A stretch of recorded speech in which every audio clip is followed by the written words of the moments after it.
ವೀಕ್ಷಕರೇ, ನಮ್ಮ ಚಳ್ಳಕೆರೆ ಟಿವಿಗೆ ಸ್ವಾಗತ. ಇಂದಿನ ಪ್ರಮುಖ ಸುದ್ದಿ.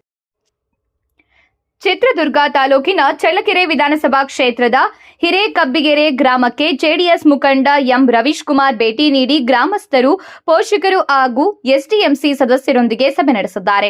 ಗ್ರಾಮದ ಸರ್ಕಾರಿ ಶಾಲೆಗಳ ಅಭಿವೃದ್ಧಿ, ಶಾಲೆಗಳ ಉಳಿವು ಹಾಗೂ ಎಲ್ಕೆಜಿ ಮತ್ತು ಯುಕೆಜಿಯಿಂದಲೇ ಆಂಗ್ಲ ಮಾಧ್ಯಮ ಶಿಕ್ಷಣ ಆರಂಭಿಸುವ ಕುರಿತು ಚರ್ಚೆ ನಡೆಸಲಾಯಿತು. ಅಲ್ಲದೆ ಶಾಲೆಯಲ್ಲಿ ನೂತನ ಕೊಠಡಿಗಳ ನಿರ್ಮಾಣ ಹಾಗೂ ಅಗತ್ಯ ಮೂಲ ಸೌಕರ್ಯ ಕಲ್ಪಿಸುವ ಬಗ್ಗೆ ಗ್ರಾಮಸ್ಥರು ಮನವಿ ಸಲ್ಲಿಸಿದ್ದಾರೆ.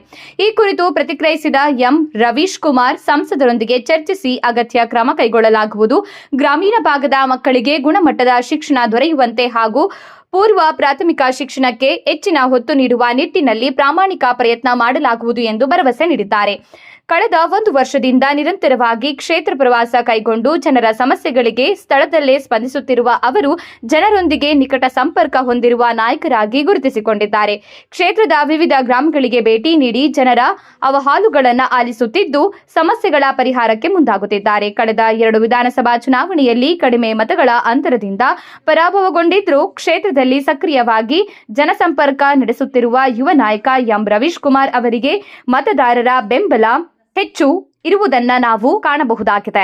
ಈ ಸಂದರ್ಭದಲ್ಲಿ ಗ್ರಾಮದ ಮಕ್ಕಳ ಶಿಕ್ಷಣದ ಗುಣಮಟ್ಟ ಹೆಚ್ಚಿಸಲು ಹಾಗೂ ಅಗತ್ಯ ಮೂಲಭೂತ ಸೌಲಭ್ಯಗಳನ್ನು ಒದಗಿಸಲು ಕ್ರಮ ಕೈಗೊಳ್ಳಲಾಗುವ ಭರವಸೆಯನ್ನ ಅವರು ನೀಡಿದ್ದಾರೆ.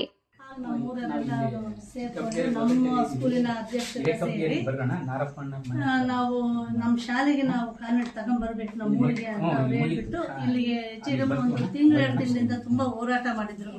ಹೋರಾಟ ನಮ್ಮ ಶಾಲೆಗೆ ಬೇಕೇ ಬೇಕು, ಯಾರು ನೀವು ಮಕ್ಕಳು ಬೇರೆ ಕಡೆ ಕಳಿಸ್ಬೇಡ್ರಿ, ಪೇರೆಂಟ್ಸ್ ಇಂದ ಎಲ್ಲ ಸೇರಿ ಪೋಷಕರು ಮನೆಗಳಿಗೂ ಹೋದ್ರು ನಮ್ಮ ಅಧಿಕಾರಿಗಳು ಊರಿನ